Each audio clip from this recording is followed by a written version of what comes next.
Ve burada diğer bir rivayette isnadı zayıf da olsa mana getirir İbn Kesir rahmetullah İbn Vekkay ve diğer alimler bunu fayda babına getirir. Bir kişi bir adaya düşür.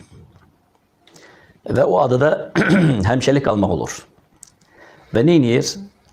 O adada özünü ibadete hasır edir.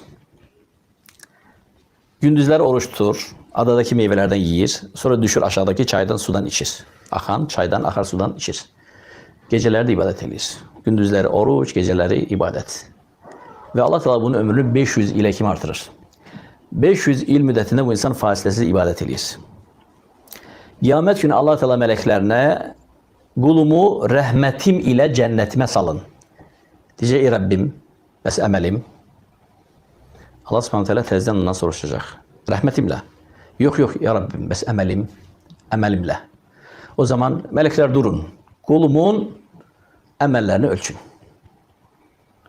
Ve emellerini ölçecekler. Görecekler ki Allah-u Teala'nın El-Vahibil Vahhab, her şeyi bahşeden Allah'ın ona bahşettiği nimetler arasında yalnız bir nimet ödeyebilir. Bir gözünü. Yani 500 yıl fasilesiz gece gündüz ibadet yalnız bir gözün şükrünü ödeyebilir. Bes ikinci göz, bes kaş, bes kiprikler, bes deri, bes et, diğer organlar, içinde dahili organlar, harici organlar, yedikleri, içtiklerin bütün tabiat senin için yaratılıb. Güneş sana göre doğur, güneş sana göre batır, ay sana göre doğur, güneş sana göre esir, deniz sana göre lepe vurur. Bunları saysak neyiniyek?